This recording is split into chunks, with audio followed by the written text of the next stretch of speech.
ஐயோ, குழந்தை எப்படி முத்தம் கொடுக்குது பாரு. அப்படியே நம்ம சாந்து குட்டிக்கு அனுப்பி வச்சிட வேண்டியதுதான்.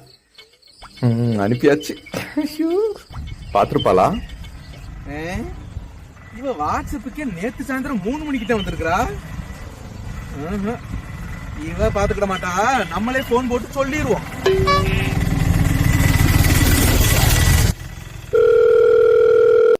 என்ன இவர் கூப்பிடுறாரு? என்னங்க சாந்துட்டி, மாமா உனக்கு வாட்ஸ்அப்ல ஒரு சர்ப்ரைஸ் அனுப்பியிருக்கேன் பாரு. பாக்குறேங்க. ஏங்க வாசப்படியில ஒண்ணு இல்லங்க. வாசப்படியில வாசப்படியில செருப்பு கிடக்கா? இந்த பக்கம் சின்ன வீட்டு இருக்கு. ஆமாங்க, ஆமா இருக்குது, இதே கிடக்குது. உனக்கெல்லாம் இந்த வீடியோ அனுப்புனதுக்கு அதை வச்சு எண்ணெய் 2 போடு. அப்ப சீக்கிரமா வந்துருங்க. நீங்க வர லேட் ஆயிருச்சுன்னா நான் தூங்கிடுவேன். அப்புறம் என்னால அடிக்க முடியாம போயிரும். விட்டா செருப்பை தூக்கிட்டு இங்கே வந்துருவா போல இருக்கே.